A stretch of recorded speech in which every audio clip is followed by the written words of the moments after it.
The critical patriot دیکھنے والے سب دوستوں کو خوش آمدید.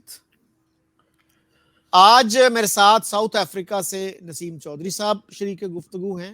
نسیم صاحب ایک بزنس مین ہیں. ان کا تعلق پاکستان سے ہے، لیکن ان کے پیرنٹس جو تھے وہ انڈیا سے سندھ میں جا کے سیٹل ہوئے تھے، اور ان کے ساتھ اسلام آباد سے ہی شریک گفتگو ہیں فرنود عالم صاحب. فرنود صاحب پیدا تو کراچی میں ہوئے، لیکن آج کل اسلام آباد میں مقیم ہیں. صحافی ہیں، انٹلیکچوئل ہیں اور کالم نویس ہیں، اس کے ساتھ ساتھ ایکٹیوسٹ بھی ہیں. نسیم صاحب، آج ہم بات کرنا چاہ رہے ہیں بنگلہ دیش کے حوالے سے، 16 دسمبر کے حوالے سے. تو آج بھی ہمارے بہت سارے انٹلیکچوئلز جو ہیں یہ ماننے کے لیے تیار نہیں ہیں کہ ہم نے کوئی غلطی کی تھی. وہ جو ہم کہتے ہیں نا بلیمنگ دا وکٹم، وہ والی بات ہے. وہ کہتے ہیں جی بنگالیوں نے ہمارے ساتھ بہت زیادتیاں کی، انہوں نے مکتی بانی بنا لی، لیکن وہ سیکوینس بھول جاتے ہیں کہ مکتی بانی پہلے بنی یا وہاں پہ ملٹری ایکشن کا آغاز پہلے ہوا. اور میں حیران ہوتا ہوں کہ بڑے بڑے پروفیسر سے زیادہ بہتر تجزیہ جو تھا وہ جالب کا تھا، جنہوں نے کہا تھا محبت گولیوں سے بو رہے ہو، وطن کا چہرہ خون سے دھو رہے ہو، گما تم کو کہ رستہ کٹ رہا ہے، یقین مجھ کو کہ منزل کھو رہے ہو. تو آپ کیا کہیں گے؟ یہ ریڈیو پاکستان ہے، اس وقت شام کے 5 بجے ہے. اب آپ خبریں سنیے. ایک سمجھوتے کے تحت مشرقی محاذ پہ جنگ بند ہو گئی ہے. صدر پاکستان جناب آغا محمد یحییٰ خان قوم سے شام کے 7 بجے خطاب کریں گے. ان کا خطاب ریڈیو اور ٹیلی ویژن پہ سنایا جائے گا. خبریں ختم ہوئی. یہ خبر مجھے آج تک زبانی یاد ہے. اس کو آج تقریباً 52 سال ہو چکے اور میں عمر کے اس وقت 74ویں سال پہ ہوں. یہ مجھے خبر بھولتی نہیں. جو کچھ مشرقی پاکستان میں ہوا، جو اب بنگلہ دیش ہے، اس کے پیچھے پوری ایک ہسٹری ہے. سب سے پہلے تو ہم چاہتے ہیں کہ کیا ہم آزادی دینا چاہتے ہیں یا آزادی لینا چاہتے ہیں؟ لگتا ہے ایسے ہے کہ نہ ہم آزادی دینا چاہتے ہیں نہ ہم آزادی لینا چاہتے ہیں. یہ دونوں چیزیں ہماری ساتھ ساتھ چل رہی ہیں، اور یہی جو کچھ ہوا مشرقی پاکستان میں، یہ اس کا ایک ہمارے سامنے بولتی تصویر ہے. جو کچھ میں شروع کروں گا، اگر میں 1947 سے شروع کروں تو قدرت اللہ شاہ کا کہنا یہ ہے کہ جب ہمارے لوگ ایسٹ پاکستان جاتے تھے تو وہ بنگالیوں کے سامنے، جب بنگالی تھے they were more comfortable talking with their Bengali Hindus, اور ہم کھڑے ہوئے ان کو ایک اجنبی کی طرح سنتے رہتے تھے. تو ہمیں تو وہی اندازہ یہ ہو گیا تھا کہ ہم دو الگ سے نیشن ہیں. اور جب ان کے اوپر ایک زبردستی کی گئی زبان کی، اور اس کے بعد پھر ان کی جو آبادی میں سیکریفائز انہوں نے کیا کہ جی پیرٹی رکھ لیں، تو اس کے بعد تو ہم نے ان کو ان کا یوں کہہ لیجیے 1.25 آدمی ہمارے 1 آدمی کے برابر ہم نے کر دیا. ہم نے ان کو پہلے ہی ڈیگریڈ کر دیا تھا. پھر ایوب خان نے میسج بھجوایا جسٹس منیر کے ذریعے، جو ان کے لا منسٹر تھے، کہ بھئی یہ لوگ ہمیشہ ہمیں تنگ کرتے رہتے ہیں، کبھی یہ مانگتے ہیں، ان کے یہاں طوفان آتے رہتے ہیں، ان سے کہیں یہ ہم سے الگ کیوں نہیں ہو جاتے. تو مولانا باری نے کہا کہ بھئی ہم کیوں الگ ہوں، ہم میجورٹی میں ہیں، الگ ہونا ہے تو آپ ہو جائیں. تو یہ سلسلہ چلتا رہا. چوتھا کانسٹیٹیوئنٹ اسمبلی جو کہ یحییٰ خان نے ڈیفائن کی under his legal frame order in 1969. انہوں نے لیگل جو فریم ورک آرڈر، جی، اس میں انہوں نے یہ کہا کہ یہ ایک کانسٹیٹیوشن اسمبلی ہے، یہ 120 دن میں الیکشن کرائے گی، اور اس کے بعد جو ہے یہ نہیں کہا کہ پاور ٹرانسفر ہوگی. اگر یہ اسمبلی کانسٹیٹیوشن نہ بنا سکی تو یہ اسمبلی ڈیزالو کر دی جائے گی اور پھر نئے الیکشن کرائے جائیں. یہ آپ کا لیگل فریم تھا، آپ پڑھ لیجئے گا اس کو. ٹھیک، تو اس میں ہی صاف نظر آ رہا تھا کیا تھا. پھر اس کے بعد الیکشن ہوئے. مجیب الرحمان نے کلیئر کٹ میجورٹی لے لی. ایک مسلمہ اصول کے تحت اگلے دن ان کے گلے میں ہاتھ ڈالنے چاہیے تھے, ٹیک دا سیٹ اینڈ رن دا شو. نہیں ہوا یہ. ٹھیک, یحییٰ خان صاحب ان کے پاس جاتے ہیں, ان سے ملتے ہیں, اناؤنس کرتے ہیں یہ فیوچر پرائم منسٹر ہے. لیکن ذہن میں یہ ایک انڈرسٹینڈنگ رکھی انہوں نے, یہ شاید بات ان سے کی ضرور ہوگی کہ I'll remain the president. Means that there should be a controlled democracy. ٹھیک, وہاں سے آتے ہیں, لاڑکانہ جاتے ہیں, وہاں ان کی ڈسکشن ہوتی ہے اور things changed. ٹھیک ہے, اس کے بعد بھٹو صاحب لے کے جاتے ہیں اپنا تاج محمد لنگا اور کسوری اور سارے جاتے ہیں, جا کے ڈسکس کرتے ہیں. اور اس کے بعد پھر وہ بیان دیتے ہیں مسٹر بھٹو کہ ہم 5.5 نکات تک جو ہیں وہ ایگریبل ہیں, ان کے 6 نکات 5.5 تک ایگریبل. جو دوسری پارٹی پاکستان کے اندر تھیں, جن کے 8 سیٹیں 6 سیٹیں 8 سیٹیں, کونسل مسلم لیگ, جمعیت علماء اسلام, انہوں نے مجیب الرحمان کو اوپن سپورٹ دے دی, انکلوڈنگ ولی خان گروپ.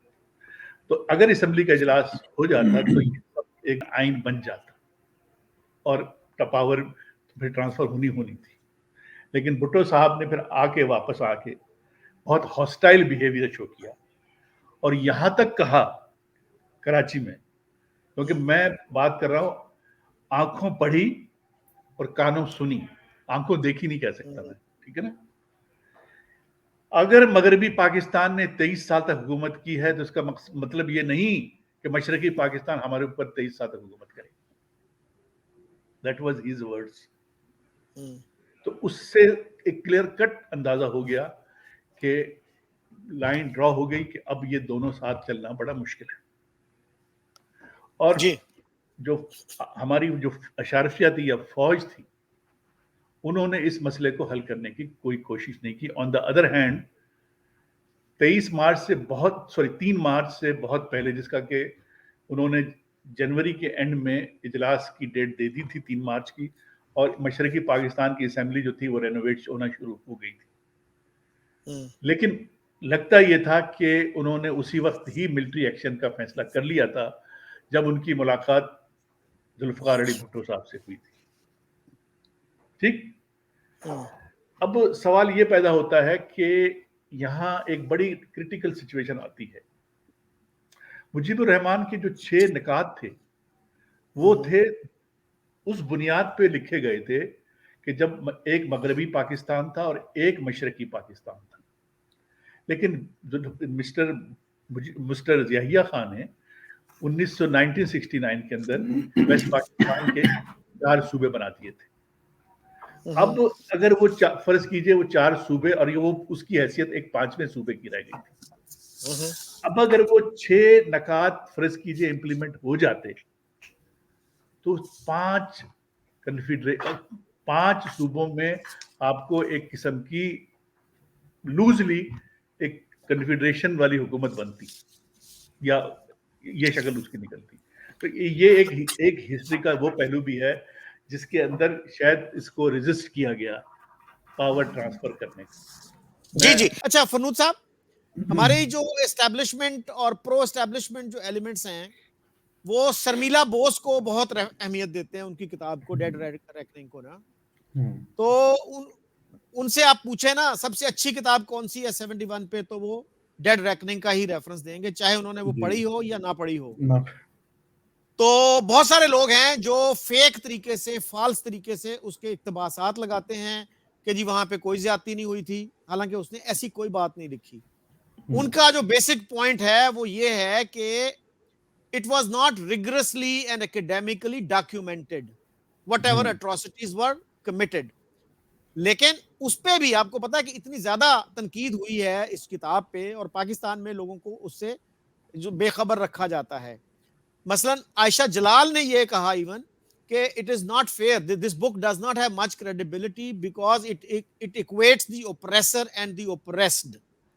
پھر ہمارے سب سے بڑے محب وطن سمجھے جانے والے ڈاکٹر اے کیو خان نے جنگ اور نیوز میں یہ لکھا کہ we committed a massacre of our Bengali brothers. تو اس کے باوجود ہمیں جو ہے وہ شرمیلا بوس کی کتاب بہت اچھی لگتی ہے. تو آپ کیا کہیں گے اس حوالے سے؟ بہت شکریہ. میرا تو اپنا خیال یہ ہے کہ اس حوالے سے کسی مورخ کی کتاب پڑھنے کی ضرورت ہی نہیں ہے، چاہے وہ لیفٹ کا ہو، چاہے وہ رائٹ کا ہو، چاہے وہ سینٹر کا ہو. اس حوالے سے تو میرا خیال ہے کہ جنرل فرمان راؤ کی اپنی ڈائری پڑھ لینی چاہیے جو ان کی اپنی الماری سے برآمد ہوئی. ٹھیک. اور اس کو اگر اس کی تصدیق چاہیے ہو تو اس کے ساتھ ساتھ الطاف گوہر صاحب کی گواہیاں ساتھ میں لے لی جائیں. مثال کے طور پہ میں ایک چھوٹا سا ریفرنس آپ کے سامنے رکھتا ہوں. جنرل فرمان راؤ کی ڈائری میں 14 دانشوروں کے نام نکلے جو انہوں نے پوائنٹ آؤٹ کیے تھے. جنرل فرمان راؤ نے اور میجر جنرل جمشید صاحب نے امیر عبداللہ خان نیازی صاحب کی نگرانی میں. اس کو تو ہم اپنی ایزمپشن کہہ سکتے ہیں کہ یہ تینوں ایک جگہ بیٹھے تھے اور انہوں نے پلان کیا تھا، لیکن وہ ڈائری جو ہے وہ بڑا ایک فیکچول ایک سالڈ حقیقت ہے جو ہمارے ہاتھ میں ہے. اس میں 14 دانشوروں کے نام نکلتے ہیں جس میں سے 13 دانشور ہمیں قتل ہوئے ملے. ٹھیک. اچھا، اس میں سے بڑے مشہور شخصیت جو تھی وہ یعنی یہ جتنے بھی لوگ اس وقت قتل کیے گئے اور یہ جو ڈائری میں جن کے نام نکلے یہ صرف ہمارے سرنڈر سے 2 دن پہلے 14 دسمبر کو یہ اغوا ہوئے ہیں مختلف یونیورسٹیوں سے، اپنی فیکلٹیوں سے. اگر آپ ان کے نام نکالیں گے تو کوئی ادیب ہے، کوئی شاعر ہے، کوئی اپنی فیکلٹی کا ہیڈ ہے، کوئی اس کا ڈین ہے. اس میں بڑے مشہور شخصیت ڈاکٹر فضل ربی جو کہ آئی اسپیشلسٹ ہے، ان کو ان 13 کے 13 لوگوں کے ہاتھ کمر پہ باندھ کے ہر ایک کے ماتھے پہ ایک ایک گولی ماری گئی تھی اور پانیوں کے پاس سے، ان کی نہروں کے پاس سے ان کی لاشیں برآمد ہوئی.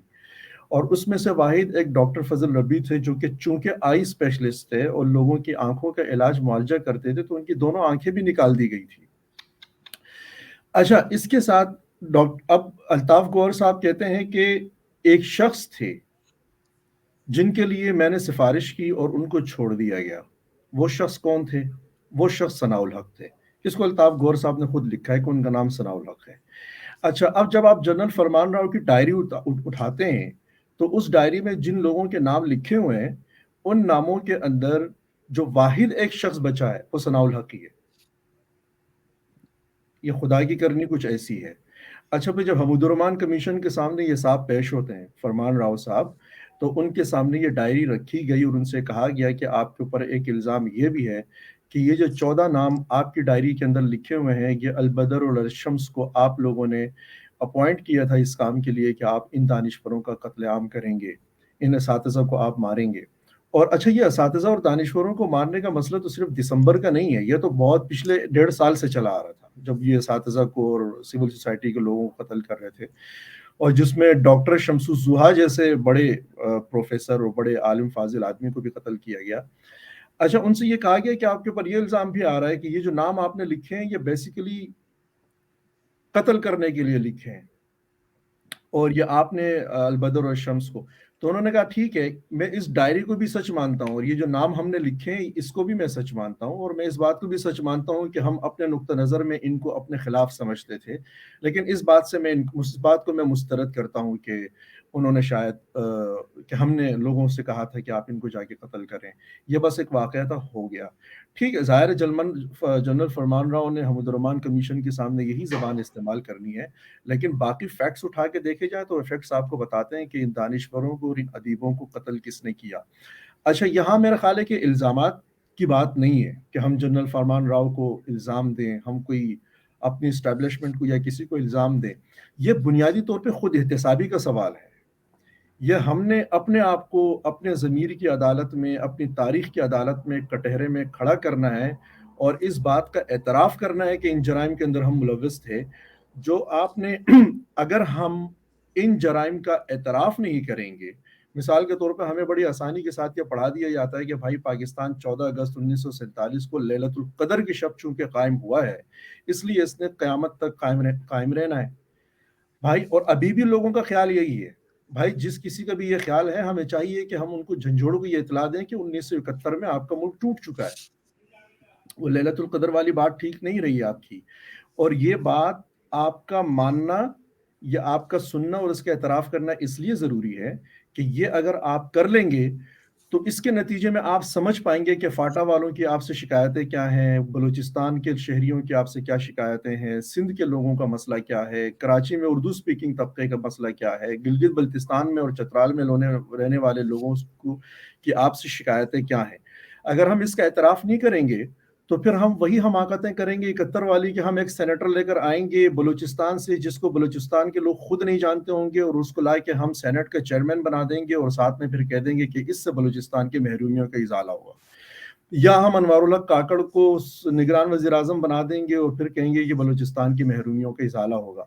یا ڈاکٹر مالک جیسے وزیر اعلیٰ کو آپ بالکل ریسنٹ ہسٹری میں آپ اس کو چلتا کر دیں گے، ایسے ہی جیسے آپ نے شیر بنگال فضل حق صاحب کو کیا، یا اس کے بعد آپ نے باقیوں کو کیا، اور پھر آپ جو ہے 500 ووٹوں کا قدوس بزنجو کو لا کے جو ہے وہ پارلیمنٹ میں وزیر اعلیٰ بنا کے بٹھا دیں گے، لوگوں سے کہیں گے کہ ہم آپ کی محرومیوں کا ازالہ کر رہے ہیں۔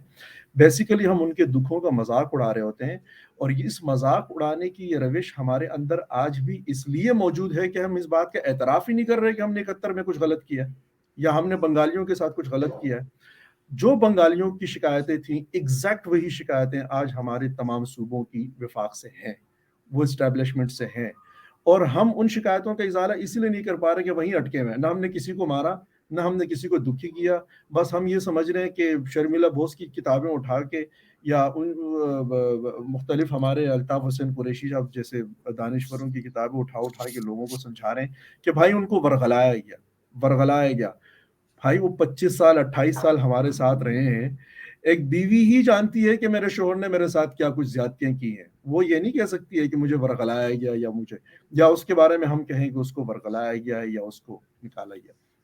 بہرحال یہ ایک حقیقتیں ہیں، ہمیں ان حقیقتوں کو اور ان سچائیوں کو انہی کتابوں کی، ہماری تو ماشاءاللہ سے ویسے بھی ہسٹری جتنی بنگال کے حوالے سے لکھی گئی ہے وہ سارے کے سارے میجر جرنلز نے اور بریگیڈیئرز نے ان حضرات نے لکھی ہے۔ باقی تو اس حوالے سے پاکستان میں اتنا بہتر کوئی کام ہوا نہیں ہے۔ کچھ لوگوں نے اس کے اوپر اپنے تھیسز لکھے ہیں لیکن مارکیٹ میں ہمیں ملتے نہیں ہیں، وہ غائب کر دیے گئے، ہمیں بتائے نہیں جاتے۔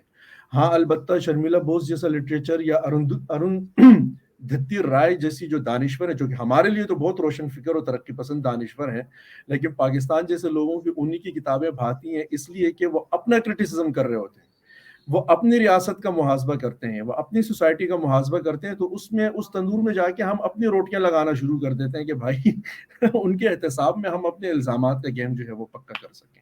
سو میرا خیال نہیں ہے کہ اس بات میں کوئی حقیقت نہ ہو، بالکل حقیقت۔ اچھا فنود صاحب، رو فرمان کی جو کتاب کا آپ ریفرنس دے رہے ہیں، ان کی کتاب بھی ہے جو آکسفورڈ یونیورسٹی پریس نے پبلش کی ہے، اس میں تو شاید یہ بات نہیں ہے جو انہوں نے حمود الرحمان کمیشن کو بتائی، تو کہاں سے ملے گا یہ جو ہے؟ یہ حمود الرحمان کمیشن میں کی رپورٹ جو ہے اس میں آپ کو کچھ یہ چیز مل جائے گی جو عالم صاحب فرما رہے ہیں، لیکن اس میں بھی کوئی مستند نسخہ اس کا کوئی موجود نہیں ہے، کوئی وہ مختلف سپیکولیشنز ہی ہیں، کچھ لوگ کہتے ہیں اچھا جی یہ ایک حصہ ہے اس کا، کچھ کہتے ہیں جی دوسرا حصہ ہے، اور پورا جو ہے حمود الرحمان کمیشن جو ہے اس کی جو رپورٹ ہے وہ تو کبھی منظر عام پہ نہیں آئی، سامنے نہیں آئی وہ۔ اچھا پھر میرا خیال ہے کہ ٹھیک ہے، ہاں اس پر بھی اس سے زیادہ کئیوں نے کوٹ کیا اس بات کو، اوروں نے بھی کوٹ کیا، اس سے زیادہ پھر ہمیں اس ہسٹری کی طرف جانا چاہیے۔ ہمیں پھر اس بات کا بھی انکار کرنا پڑے گا کہ ہم 1948 میں 21 فروری والے دن ڈھاکہ یونیورسٹی میں کھڑے ہو کے ہم نے بنگالیوں کو ناراض نہیں کیا اردو زبان کے معاملے پہ۔ ہمیں پھر اس بات سے بھی انکار کرنا پڑے گا کہ اسی 21 فروری کی یاد میں ہمارے ہمارے ڈھاکہ یونیورسٹی میڈیکل یونیورسٹی کے طلبہ احتجاج کرنے کے لیے سڑک پہ بھی نہیں نکلے تھے۔ پھر ہمیں اس بات سے بھی انکار کرنا پڑے گا کہ یہ بھی کہنا پڑے گا کہ اس دن ڈھاکہ کے اندر کوئی کرفیو بھی نافذ نہیں کیا گیا۔ پھر ہمیں یہ بھی کہنا پڑے گا کہ وہ کرفیو نافذ کرنے کے بعد جو ہزاروں طلبہ ابو برکت کی قیادت میں نکلے، ان طلبہ کو گولیوں سے بھونا بھی نہیں گیا۔ پھر ہمیں یہ بھی کہنا پڑے گا کہ وہاں پہ ابو برکت کی یاد میں ایک وہاں پہ شہداء کی ایک یادگار بھی قائم نہیں کی گئی۔ پھر ہمیں یہ بھی کہنا پڑے گا کہ شیخ مجیب جب جیتے، انہوں نے جب زیادہ ووٹ لے لیے تو وہ اس یادگار پہ جا کے انہوں نے سلامی بھی پیش کی۔ ہمیں اس بات سے بھی انکار کرنا پڑے گا کہ ہم نے پھر جا کے، چونکہ وہ یادگار جو ہے وہ مزاحمتی تحریکوں کے لیے ایک علامت بن رہی تھی، تو ہم نے پھر اس یادگار کو گرایا اور اس یادگار کو پھر بنگالیوں نے مائنڈ بھی کیا۔ پھر ہمیں اس بات کا بھی انکار کرنا پڑے گا کہ ہم نے کوئی البدر بنائی یا کہ ہم نے کوئی الشمس بنائی. ان ساری چیزوں سے انکار کرنا پڑے گا. اور اگر ہم اعتراف کر بھی لیں کہ ہم نے الشمس اور البدر بنائی ہے تو پھر ہمیں یہ کہنا پڑے گا کہ شاید وہ کوئی دیوبندیوں کی تبلیغی جماعت تھی جو دعوت تبلیغ کے لیے ڈھاکہ اور اس کی طرف علاقوں کی طرف نکلی ہوئی تھی اور ان کے ہاتھ میں کوئی گن نہیں تھی, وہ لوگوں کو قتل نہیں کر رہے تھے. بھائی اس زمانے کے لوگ, کچھ کو تو خیر حسینہ واجد نے پھانسیاں دے دیں, لیکن اس زمانے کے مولوی آج بھی زندہ ہیں. برطانیہ میں امام ہیں الشمس اور بدر کے لوگ. برطانیہ میں اور امریکہ کی مسلم کمیونٹی سینٹرز کے اندر وہ پناہ لے کے بیٹھے ہوئے ہیں. ہمارے تو عالمی دنیا سے یہ بھی شکایتیں کہ ہمارے جس کے اوپر بھی کوئی کسی کے ہاتھوں میں ہمارا کوئی دکھ شامل ہو تو ان کو وہاں پہ پناہیں مل جاتی ہیں اور وہ جا کے وہاں پہ پناہ لے کے بیٹھے ہوئے ہیں. اور ان سے پوچھ لیا جائے کہ بھائی آپ کیوں پناہ لے کے وہاں پہ بیٹھے ہوئے ہیں, آپ کا مسئلہ کیا ہے, آپ نے کیا صحیح پرابلم ایسا کریٹ کیا تھا. صحیح. اچھا نسیم صاحب, جی یہاں پہ ایک سینئر جرنلسٹ ہیں نواز رضا صاحب, جی وہ میرے خیال 40 سال تک نوائے وقت میں رہے اور press club, Rawalpindi press club کے وہ 15-16 سال تک صدر رہے. ان کے ساتھ فیس بک پہ کچھ گفتگو ہو رہی تھی, کوئی ڈسکشن تھی, تو اس میں انہوں نے کہا کہ بنگلہ دیش جو ہے نا یہ تو کالونی ہے انڈیا کی. تو میں نے ان سے گزارش کی کہ جی یہ عجیب معاملہ ہے کہ کالونی جو ہے وہ کالونائزر سے زیادہ خوشحال ہو گئی ہے. آپ کے علم میں ہوگا کہ آج سے جی 1.5 سال پہلے کچھ اسٹیٹسٹکس آئے تھے جس سے یہ پتا چلا کہ بنگلہ دیش کی پر کیپٹا انکم جو ہے وہ انڈیا سے تھوڑی سی زیادہ تھی, جی اور اوپر چلے گی. پاکستان سے تو تقریباً 1.5 گنا زیادہ تھی وہ. جی تو اس طرح کے جو آرگیومنٹس ہیں, یعنی لوگ ماننا نہیں چاہتے کہ بنگلہ دیش ہم سے علیحدہ ہو کر ترقی کی راہ پر گامزن ہو چکا ہے.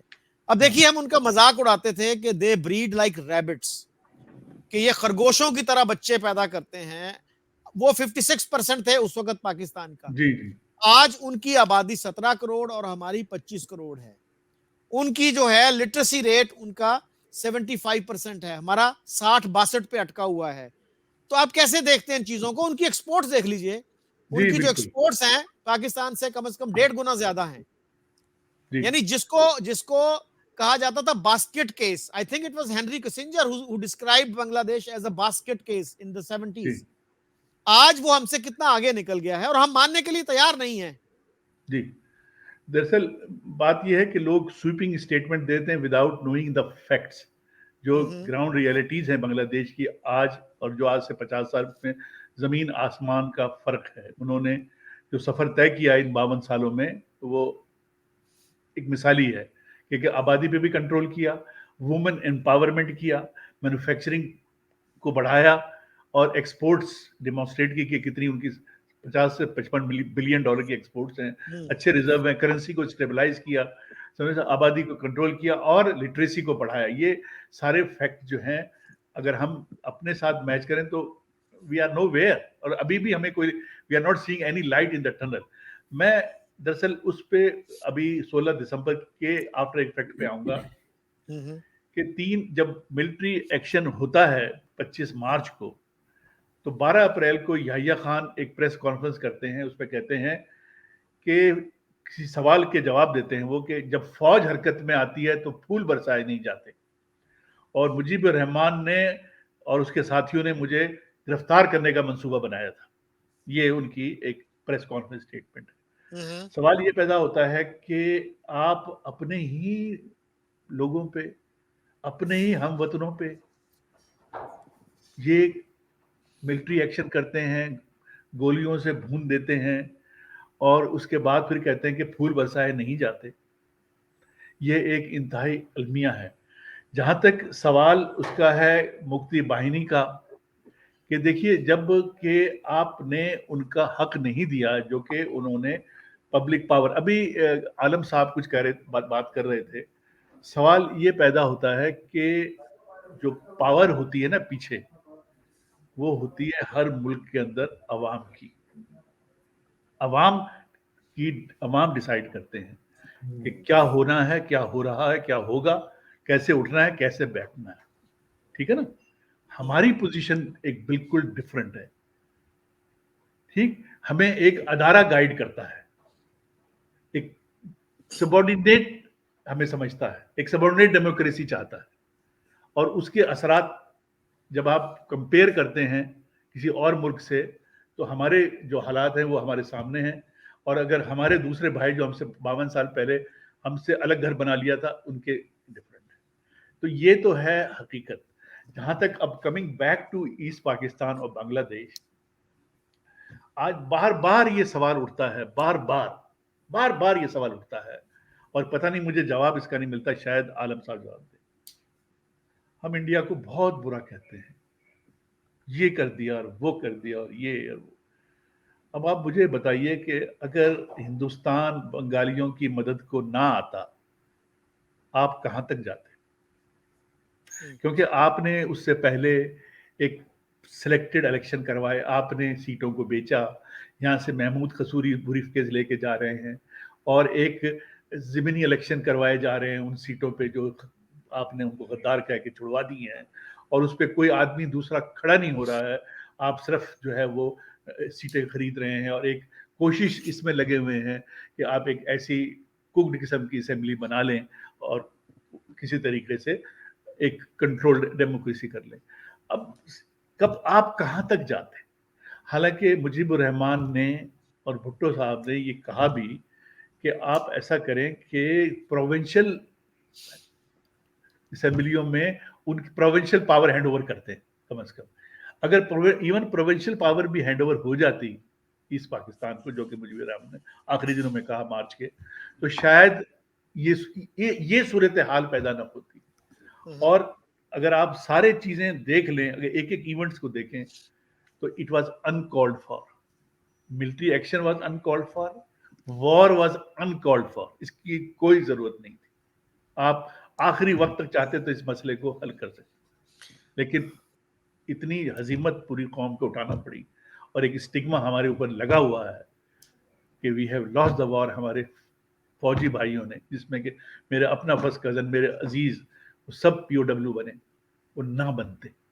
تو میرا سوال ابھی بھی کھڑا ہوا ہے وہی والا, ہو سکتا ہے عالم صاحب اس کا جواب دے دیں. جی اچھا فنود صاحب, حامد میر نے بڑا اچھا ایک کالم لکھا تھا 2013 میں, نسل تو نہ بدلی جغرافیہ بدل گیا, جس میں انہوں نے میجر جنرل خادم حسین راجہ کی بک کے ریفرنس سے یہ لکھا تھا کہ جنرل نیازی نے اور بہت سے لوگوں کی موجودگی میں یہ کہا کہ میں اس حرام زادی قوم کی نسل بدل دوں گا. اور ان کی یہ بات سن کر میجر مشتاق تھے, ان کا تعلق ایسٹ پاکستان سے تھا, وہ واش روم میں گئے اور انہوں نے اپنے سر میں گولی مار کر خودکشی کر لی. تو ہمیں جو ہے اس طرح کے جو واقعات ہیں, ایک آدھ جرنلسٹ ہی ایسا ہوگا جو بتاتا ہے, ورنہ جو میجورٹی جرنلسٹوں کی ہے آج بھی وہ لیپا پوتی اور کور اپ میں مصروف ہیں. وہ مفتی بہانی کو زیادہ الزام دیتے ہیں, وہ اس بات کو بالکل نظر انداز کر دیتے ہیں کہ آپ نے وہاں الیکشن کروائے 7 دسمبر 1970 کو, اور مارچ تک آپ نے کوئی ڈیٹ تک نہیں دی کہ اسمبلی کا اجلاس کب ہوگا, اور مارچ میں ہی آپ نے 1 مارچ کو ریڈیو پہ اچانک اعلان ہوا.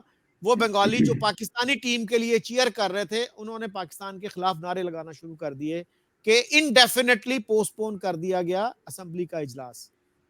تو یہ جو ہم نے ہاتھ کیے ان کے ساتھ, تو کیا ہمیں اپالوجائز کرنا چاہیے بنگلہ دیش سے؟ ویسے بھٹو صاحب نے ایک طرح سے اپالوجائز کیا تھا. بھٹو صاحب 74 میں بنگلہ دیش گئے تھے, تو اس وقت نیو یارک ٹائمز کا کی میں 2 ہیڈ لائنز آپ کو پڑھ کے سنا سکتا ہوں. ایک یہ تھی کہ Bhutto regrets crimes with in quotation marks in Bangladesh, اور ایک ہیڈ لائن تھی Pakistan offers apology to Bangladesh. لیکن کوئی فارمل اپالوجی جو ہے وہ نہیں آئی. انہوں نے توبہ کا لفظ استعمال کیا, سوری کا لفظ استعمال کیا, لیکن آج بھی اسٹیٹ آف پاکستان جو ہے وہ ایک ڈینائل میں ہے اس حوالے سے. تو how do we get out of this? میرا خیال یہ ہے کہ ہمیں اصل میں نمبر 1 بات تو یہ ہے کہ ہم اتنے عالی اخلاق والے لوگ ہیں نہیں کہ ہم اپنے اندر یہ حوصلہ پیدا کریں کہ دیکھیں, اپالوجی کرنے کے لیے پہلے آپ کو اپنی غلطی کا اعتراف کرنا پڑے گا. اور یہ معاملہ تو ایسا ہے کہ اس میں ہم نے غلطی ہی نہیں کی ہے بلکہ ہم نے جرم کیا ہے. اس جرم کا اگر ہم اعتراف نہیں کریں گے تو ہم معذرت کی طرف کیسے جائیں گے؟ اور دوسری بات یہ ہے کہ معذرت کی طرف جانے کے لیے آپ کو کوئی جیسچر دینا پڑتا ہے. ضروری نہیں ہوتا کہ سم ٹائمز جو ہے آپ ہر وقت جو ہے اسٹامپ پیپر پہ لکھ کے کسی کو دیں گے کہ میں نے آپ سے معذرت کی. یا آپ واشگاف الفاظ میں آ کے کسی سے کہیں گے کہ میں آپ سے سوری کرتا ہوں. ویسے تو ہمارے اس جرم کا جتنا حجم ہے اس کے مطابق تو ہمیں واضح الفاظ میں جا کے ہی معذرت کرنی چاہیے، لیکن چونکہ ہم دو ممالک ہیں اس میں آگے بڑھنے کا طریقہ کیا ہے؟ آگے بڑھنے کا طریقہ وہی ہے جو کہ مولانا آزاد نے پاکستان بننے پہ تجویز کیا تھا، اور وہ انڈیا ونس فریڈم کا جب اختتام کرتے ہیں تو وہ یہ جملے دہراتے بھی ہیں. وہ کہتے ہیں کہ چونکہ اب پاکستان بن چکا ہے تو ہمیں اب سب سے پہلے کانگریس کو تھوڑی بہت اپنی غلطیوں کا اعتراف کرنا پڑے گا کہ جس کی وجہ سے مسلم لیگ کو ایک سپیس ملا. اگر وہ اعتراف ہم کر لیں تو اس کے بعد ہمیں یہ تسلیم کر لینا چاہیے کہ پاکستان ایک ملک ہے، اور دوسرے نمبر پہ ہمیں یہ تسلیم کر لینا چاہیے کہ وہ ہمارے پڑوس میں واقع ہے. اب چونکہ وہ ہمارے پڑوس میں واقع ہے تو ہماری جو اپنی پرانی دشمنیاں ہندوستان کے اندر تھیں اس کو ہمیں کنٹینیو کرنے کے بجائے ہمیں سفارتی تعلقات قائم کرنے چاہیے. یہ ہندوستان کے شہریوں کے لیے بھی اچھا ہے اور یہ پاکستان کے شہریوں کے لیے بھی اچھا ہے. اب ہمارے لیے بھی یہی ہے کہ ہم بنگلہ دیش کو ایک ملک کے طور پہ تسلیم کریں. اب ملک کے طور پہ تسلیم کرنے کا طریقہ کیا ہے کہ نمبر ایک یہ ہے کہ ہم نہ صرف یہ کہ ہمارے قدامت پسند دانشور بلکہ ہمارے جو ترقی پسند روشن فکر دانشور ہیں وہ بھی اپنے اصطلاحات کے اندر اور ذخیرہ الفاظ کے اندر سے سقوط ڈھاکہ اور سانحہ مشرقی پاکستان ٹائپ کے ٹائٹلز نکال دیں. یہ سانحہ ہوگا آپ کے لیے ہوگا، لیکن دیکھنا بھی چاہیے کہ آپ کے لیے بھی ہے یا نہ ہے. لیکن جیسے کہ نسیم صاحب نے کہا کہ آپ اپنے لیے کیا بہتر سمجھتے ہیں یہ قوم خود طے کرے گی. بنگالیوں نے اپنے لیے یہ بات طے کی کہ ہمیں ایک الگ ریاست چاہیے، اور اس ایک ریاست کا الگ ریاست کا مطالبہ ان کا بالکل ایسا ہی جائز تھا جیسے کہ ہندوستان کے اندر رہتے ہوئے ہمارے لیے پاکستان کا مطالبہ جائز تھا. بالکل بالکل. تو کیا ہم اپنے لیے پاکستان کو سانحہ قرار دے سکتے ہیں؟ کیا ہم اس دن کو اپنے لیے کوئی بلیک ڈے قرار دینا چاہیے؟ اگر ہم اس کو، اگر ہندوستان کے لوگ بھی اس کو بلیک ڈے قرار دینا شروع ہو جائیں تو ہمارے ایک دوسرے کے ساتھ سفارتی تعلقات کیسے قائم ہوں گے؟ یہ سقوط ڈھاکہ نہیں ہے، یہ سانحہ نہیں ہے، یہ ایک قوم کا اپنی بہتری کے لیے فیصلہ ہے. اور ہمارے پچھلے 50 سال کی تاریخ میں یعنی 71 سے لے کے آج 2023 تک کے معاشی اشاریے، ان کی معاشرت، ان کا لٹریچر، ان کا بزنس فورم اور ان کی سیاست اور ان کی ساری رینکنگ اٹھا کے آپ دیکھ لیں، وہ یہ بات ثابت کرتی ہے کہ انہوں نے اپنے حق میں بالکل بہتر فیصلہ کیا، بالکل ٹھیک فیصلہ کیا.